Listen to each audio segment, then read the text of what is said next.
Hi, this is Tamara from mooglyblog.com, and in this video I'm going to show you how to crochet and assemble the Bat Squish, which is a free pattern you'll find on mooglyblog.com.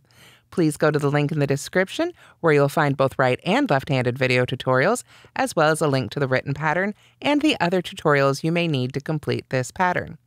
You can also simply go to your favorite search engine and type in Moogly Bat Squish. To make the Bat Squish, I used about 1.5 skeins of Bernat Blanket in the colorway Coal, or black. I also used an 8mm crochet hook, 2 safety eyes, 24mm, and of course we needed some stitch markers, a yarn needle, scissors, and all our standard crochet supplies. To fill the Bat Squish, I used a 10-inch Microbead Pillow Ball, which is linked in both the pattern and the tutorial. Or you can stuff it with polyfill or whatever you like. Let's get started making our very own Bat Squish. So here we have the Bat Squish disassembled. I haven't put this one together yet, but I've got almost all the pieces ready that I need. Here is what it looks like for the top of the body, the main portion of our bat. Here is the belly. These 2 pieces are worked in half double crochet in the round. This is a very simple technique. We're just working half double crochets in a spiral, so you can look to the written instructions for how to make both of these pieces. It's just the same stitch over and over again in the round. You can see I've woven in the end on the body, and I've left the long tail here attached to my belly. I'll cut this a little bit shorter before I actually start using it, but this is the belly portion where we want to have the long tail for sewing. These are standard to most of the squish patterns. There's not a whole lot of difference here. Again, you've seen me half double crochet before, pretty simple. The ears for the Bat Squish are taken from the Cat Squish. We're just reusing those ears because the ears of bats and cats are pretty darn similar. For the feet, we're actually using the feet from the Chicken Squish. Again, chickens and bats, especially for for amigurumi, have pretty similar feet. So we're using that pattern for our feet. So you can refer to the Cat Squish if you'd like to see a demo of the ears, and you can refer to the Chicken Squish if you'd like to see a demo of the feet. The new piece that we needed to add for our bat is the wings, and I've only made one of them here because we're going to make the other one together and then start assembling our squish. In addition to all the crocheted pieces, of course, you'll also want to have some stitch markers. They come in really handy. We'll need a yarn needle to sew all these pieces together. And then I like to use 24mm safety eyes. If you prefer to embroider on your eyes, you can absolutely do that. There's a fantastic pattern for amigurumi eyes on Repeat Crafter Me. Let's go ahead and make the wing so we can assemble our Bat Squish. To begin our wing, I start with a slip knot on the hook, and then I'm going to go ahead and chain 8. 1, 2, 3, 4, 5, 6, 7, and 8. Then I'm going to skip the stitch closest to the hook and single crochet in the remaining 7 stitches. I like to work into the back hump. We're not doing any sort of edging to our wing, so this will give it a much nicer finish along the top if we go into the underneath hump rather than the front or the back loop at the top of the chain. So there's 1. Find the next one here, 2. Now you can see here I am working with a very dark yarn. Obviously, black yarn is what we want to use for our Bat Squish. And I know that makes it a little bit more difficult to see your stitches, not only on camera, but when you're there in person.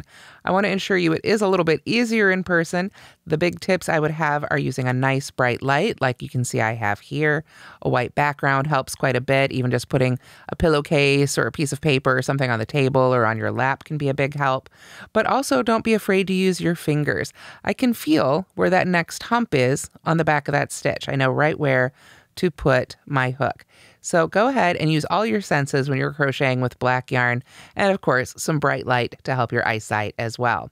So here you can see I've worked all the way across. We've come to that slip knot. So we should have 7 stitches. And again, I can kind of use my fingers and I can see against the white background sort of the hump of each of those V's here. So we've got 1, 2, 3, 4, 5, 6, 7 single crochets for row 1 of our wing. To make row 2, we want to start with a chain of 1 for our turning chain and then turn. And then we're going to single crochet in the first 6 stitches. We're going to leave that last one unworked. So there's 1, 2, 3, and these are just simply single crochets. Pull up some more yarn here, 4, and 5, and 6. So there we are. We're working from the top down as we make our wing. So that's what it looks like after row 2. Row 3 is pretty simple. We simply chain 1, turn, and single crochet in each stitch across. So we had 6 stitches in the previous row. We'll have 6 stitches in this row. There we go. So we just go ahead and work to the end for row 3. So this is what it should look like at the end of row 3, which gets us ready for row 4. Row 4, we chain 1 and turn, or turn and chain 1, however you like to do it.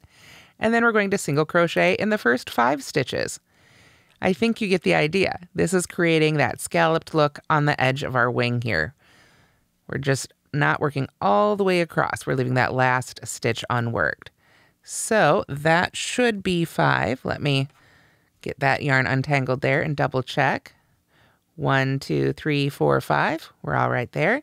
So for the next row, we chain 1, turn, and single crochet in each stitch across. We want to keep a straight line on this side right here because that is the side that we will be sewing to our bat. Now I've got just a couple more stitches here on this row, so we'll go ahead and finish that here together. Here's the last one. So that is what it should look like at the end of row 5. So at the end of row 5, you can simply break your yarn and finish off, leaving a nice long tail for sewing. Now, I did misspeak earlier saying we were going to sew along this edge. We're actually going to sew along this final row when we sew it onto the bat. So make sure that you make 2 wings. We sew one on this way, and we sew the other one on this way. Originally, I had planned to add them on this way. Later, I realized this looks a lot better. So if you see some sections where I've sewn them on this way, just ignore it. We want to sew right along that final edge when we add them to our bat. So here we have the belly piece. If you've made some of the other squishes, you've probably made this piece before, but maybe added some feet in there. For this one, we just want our nice flat circle. We're going to add our feet separately. But first, I need to finish this off. I've got 1 or 2 more stitches that I need to make. I haven't made that last row of the belly. And I did that on purpose because I wanted to show you just how I finish it off and how I make sure to cut my end long enough.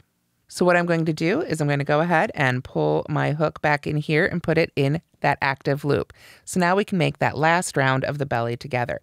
And it's not a full round, it's just a couple of stitches. I always mark the first stitch of each round whenever I'm working in a spiral. That's really important because it's really easy to lose track of where your row begins and ends if you don't have that stitch marked.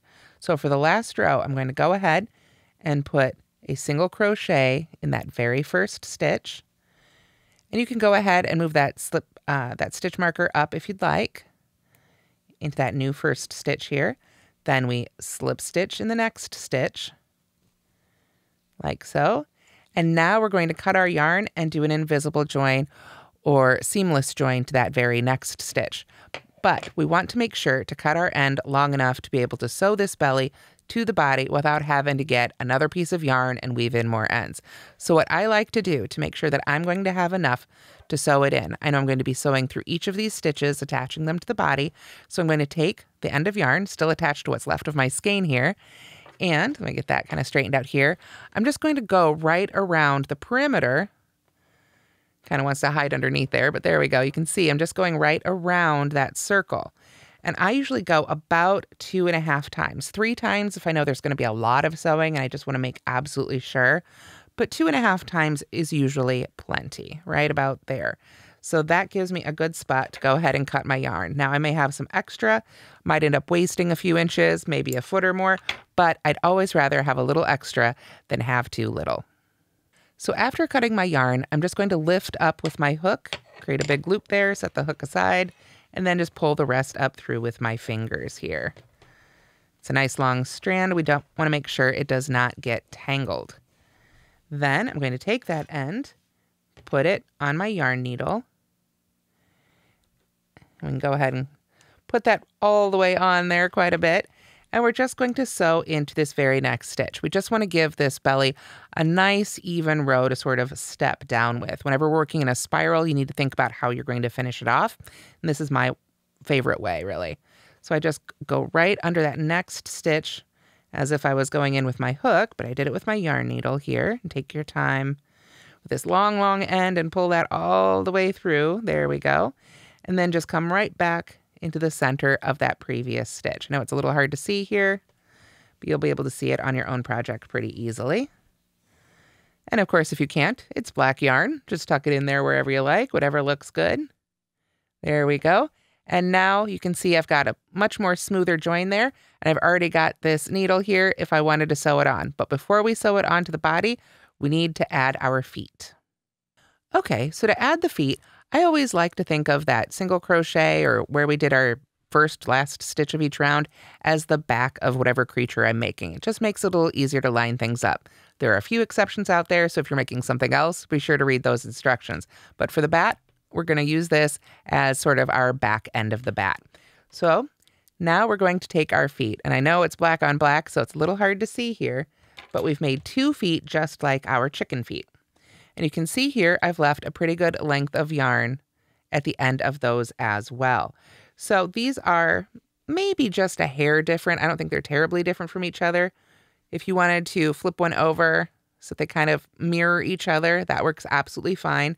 But we're just going to sew these right to the bottom of our belly. Again, I know that's difficult to see with the black on black, but that's what, that's what bats are made of. So if you prefer one side to the other, remember to flip it over so that it's right side down, so to speak, against the belly, so that when the bat is sitting up, the right side will show on the top of those feet. But really, since we're flipping one over, it doesn't really matter. You can set it up however you like and just sort of aim for the middle of the bat. That's how I like to sew on the feet. I look for that center there where we started right at the beginning. We started with the magic circle and worked our way out, and just kind of set the back of those feet on either side of that circle. Then we can use our long ends here to sew those on. So let's do a little bit of that together. I'm going to go ahead and set one of those aside. You can see I've got 2 long ends here. This one's pretty short. This would have been our first end. And I'm going to go ahead and use that to do the initial sort of placement, if you will. You can also use stitch markers if you want to at this point. It's totally up to you. Again, I'm just going to use my eyeballs to double check. There's my circle. I come out just a little bit to the side there. And then I am going to just send that right on through to the other side of our belly there. Oops, you can see I haven't woven in that center end just yet. But now I can just go ahead and tack down this end right away.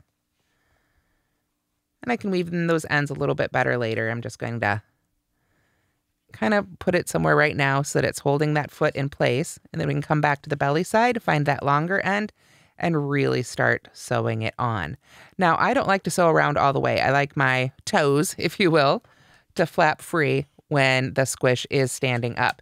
So I don't want to sew past this little bed of the foot, if you will, right here. Got some little ends showing up since I've been cutting yarn, but I want to leave all these little toes free. So I'm just going to sew down really simply the rest of that foot. And again, we're using black yarn on black yarn, so we don't have to get super fancy with it. I'm just using a simple running stitch, but if you were making a squish like this to give to a small child, someone who's going to, be a little more rough and tumble with it, you might want to do more of like a back stitch, something to just hold it down that much more securely. All of my little ones are big ones now, so I don't have those same worries. Oop, I came back up in the same spot. That'll happen sometimes, especially when I'm talking and crocheting or sewing at the same time. There we go. So we just want to work our way around the bottom of that foot. You can see the stitches really just disappear right into the yarn, so you don't have to worry about being fancy. I'm going all the way through. That's one of the really fun things about amigurumi and stuffies and things like that, is that, there's a definite wrong side. There's the inside of the animal, so you can make the inside just as messy as you'd like. We don't have to worry about keeping the wrong side of our fabric looking nice. So you can see here, I've just kind of worked my way around really simply around the base of that foot. The toes are still loose, but the bottom is attached. And now I can just flip over to the inside of that belly piece and weave in my end.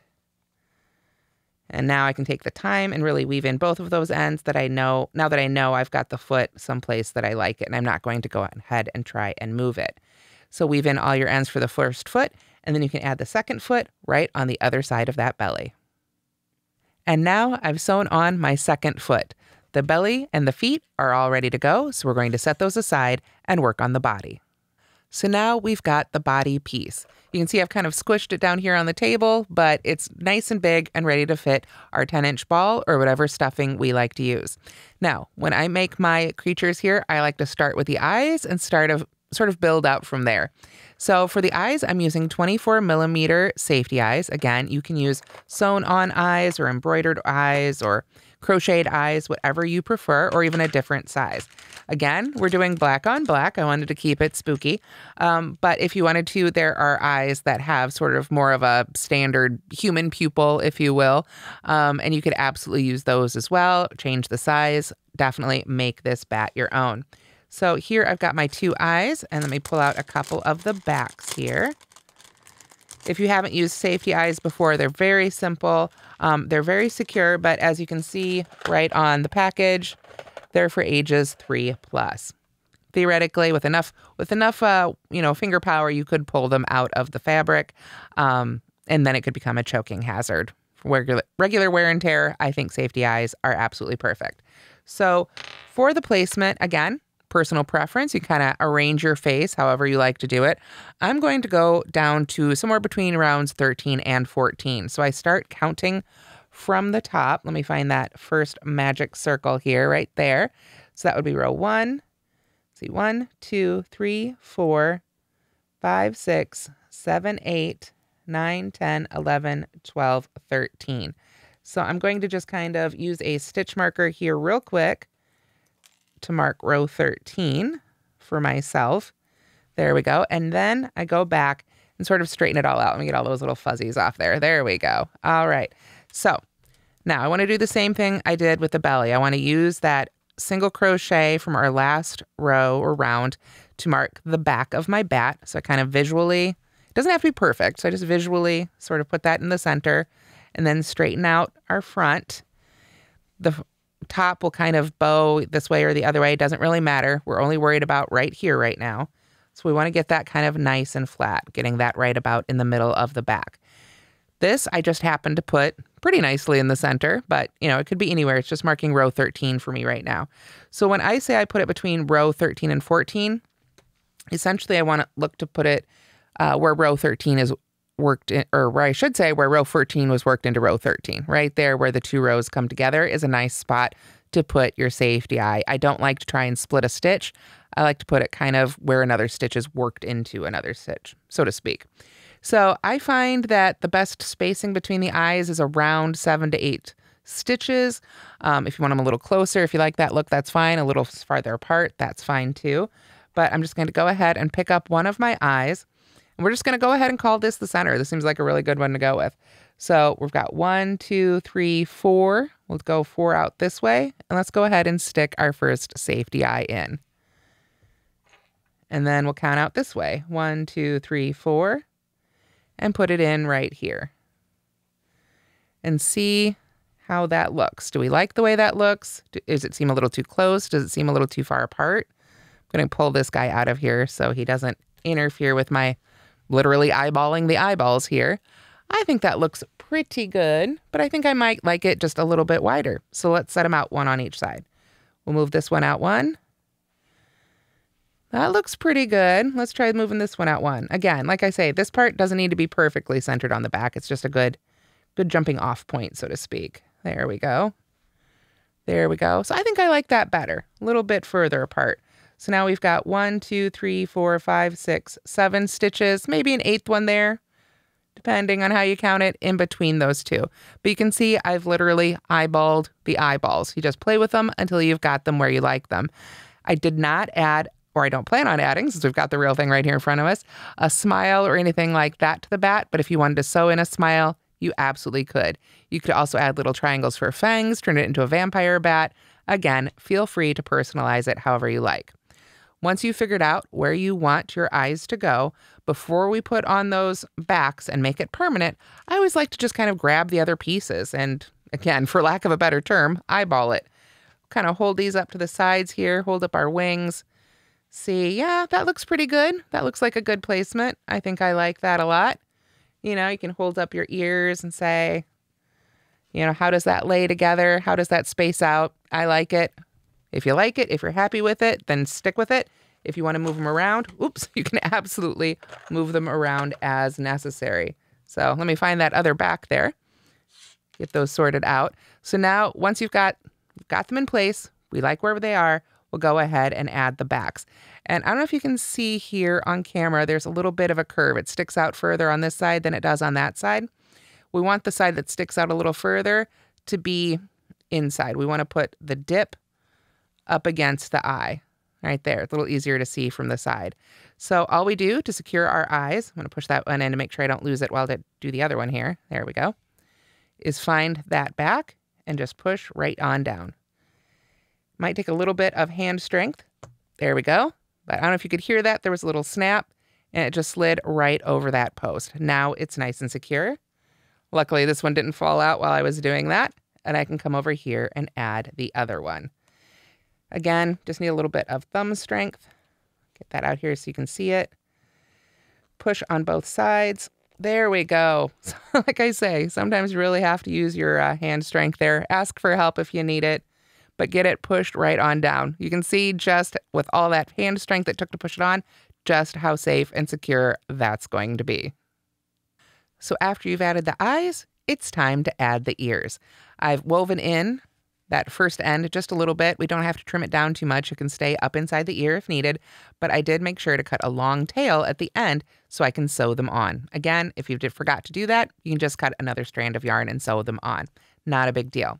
However, when we add our ears, we want again to make sure that they stay nicely centered. We don't want them off askew, and we want to space them out nicely. So I've made sure everything's still really flat, even though it's popping up towards me up here. That's okay. We can work with that. We can sort of fold it right on that center fold. Make it just as flat as we can. There we go. So we've got kind of that center midline of the head, if you will. You can see there is that magic circle that started us off on this whole piece. So for the ears, I like to count out again from that first row, and I'm going to put them across rows 4, 5, and 6. You can see we've got one of the ears made here. We're going to sew it on sort of flat like this. So it's going to cover approximately 3 rows of crochet. So we've got row 1, 2, 3, 4. We can use a stitch marker to go ahead and mark that stitch right there, and then do the same thing on the other side. 1, 2, 3, 4. Again, I want to kind of maintain right on that top fold there. There we go. And then we can lay that back out and sort of double check it. Does that look even? Does that look good with our eyes? It's nicely lined up. I think we're all set. Okay, so now I'm going to take my ear and start sewing it on. I want to just kind of eyeball it. You can see if it's a little flatter, it might take a little bit more than 3 rows, but that's okay. The main thing is to have it start off in that first marked stitch there. So I'm going to just sort of line it up right there with that top of that first row. Get that stitch marker on out of the way. And then I'm going to put my needle right there at the top of where I want that ear to be sewn on. Then I'm going to carefully pull that all the way through, and now it's on the inside of our body. Remember, we can make the inside of the body as messy as we like. I don't have to worry about what these stitches look like in here. I just want to sew my ear on nicely from the outside. So we can just go ahead and pull that end on in, and then you're going to want to find a new spot here to come out and go through the edge of the ear. And we're just going to basically whip stitch this onto our head. So then I go back down into the head, pull that nice and tight, come over a little bit inside the head, and go through the edge of that ear as well. Again, if you're giving this to a child, I recommend taking a lot of time and sewing this on very, very well. If it's just going up for a decoration, you don't have to sew them on quite as securely. But you can see I'm just going to work my way all the way around the ear. And I've got that stitch marker there. Might be getting covered up soon, so I'm going to want to pull that out before that happens. But let's add another stitch right there. Just come right back down into our head. And then I can go ahead and pull that second stitch marker out of the way. There we go. And continue working on my head. Now or on my ear, I should say. Every little couple inches or so, it's okay. Go ahead and flatten things back out, double check. Less to undo if we realize we've made a mistake. Still looking pretty good. It hasn't gone off in a new direction or anything. And I've got a pretty good line established there. So I just continue working down this ear on the front here. Just pop right back into that head, reach inside, pull it on through. As we get to the end, we want to make sure that's tacked down really well. So it doesn't want to lift up away from our ear. Like I say, if you are giving it to a child, make sure these are tacked down really well. I am sure your average toddler will eventually swing it around by the ears and the wings and anything else, and probably the feet too. So for the longevity of the piece, we just want to sew it on really well. So I've done the front of that ear now, and I just want to turn and do the back layer as well. We're just going to sew that right up against the front layer. If you wanted to, you could sew those layers together before you sew it on, but I like to give it a little bit more dimension and sort of sew it behind. Gives it a little bit more of a 3D look here. So we're just working our way across, get that fuzzy off of there, and continue sewing on the back of our ear. I want to pull that end out a little bit, getting a little close to the fold there. Come back up, feel your way in there. Again, don't have to worry about what it looks like on the inside at all. So as you can see, now I've worked all the way around the ear. It's nice and secure. And I'm not going to weave in the end yet. I'm just going to pull out my needle and let that end hang until I've sewn on the other ear and made sure it matches. So I'm going to do the same thing here, starting at this side and working out right along that fold to put the other ear on my Bat Squish. So once you have your ears sewn on and you like where they are, then you can go ahead and weave in your ends and we'll be ready for the wings. Now, one other thing you want to do before you assemble your squish is sew on the wings. I mentioned earlier I did them wrong the first time, so I had to cut them off very carefully and re-sew them to my finished squish. So when you see me sew the belly on here in just a moment, you'll see that the wings are on wrong in that section. But essentially, after you sew on the ears, you want to go ahead and sew the wings right in that same line along the side of your squish, and again, right along that final row with using our long tail. Do that on either side, and then you'll be ready for final assembly. So now we should be down to just two pieces, the body and the belly, but we can't forget the stuffing. I like to use these 10-inch microbead pillow balls, and you can find a link to these on the pattern as well as on the tutorial on mooglyblog.com. If you prefer, though, you can use another sort of ball or simply use some standard stuffing. To stuff the bat, I'm going to go ahead and first remove the tag. Remember, when you own it, you can remove the tag. So don't get scared if it comes with a big warning. There we go. I find it just make sure that it doesn't stick out or cause any white spots in the project itself. Then I'm ready to stuff it. Let me go ahead and move the belly to the side here, and I'm going to take the body. I've still got that stitch marker on there. That'll come in handy here at the very, very end. So I'm going to go ahead and open that body up. Now, I'm not too worried about this poking through my ball, but if you're using something a little more delicate, you can take a standard household lighter or flame and melt the ends here just a little bit. Just be sure that you do it carefully, and I recommend you do it outside where you've got some good ventilation since you are melting plastic. With these, I've never found it to be a problem though. So now I'm just going to go ahead and stuff the ball right in there. It might take a few minutes, but sometimes they're a little tighter, sometimes they're a little looser. It just depends on how many beads the individual stuffer of each ball wanted to add. This one went in pretty easily, but if you have trouble, you can just stuff them in a little bit at a time. Once we've got that nicely stuffed inside there, we can see how the cute little bat here is really taking shape. All we have left to do is add our belly. And this is where we still want to have that stitch marker in the single crochet for the belly and that final single crochet for the body, because that lets us match them up really nicely, just like so. And now we know our feet are going to be facing the same direction as the eyes. If you didn't add those stitch markers, or if you found that your feet ended up getting sewn on just a little twisted, not a big deal. Just take the time and straighten them out right now. Now, it looks like it's not going to fit, right? It looks like there's not any way that these are going to be able to come together to form one row. But they have the same number of stitches in this final row and in this final row. So we can use our sewing needle to just sew the stitches together one to one. Before you do that though, I do recommend that you take some stitch markers and pair them up nice and secure so you always know you're in the right spot just in case you lose your place as you're sewing. So I'm going to go ahead and do that now.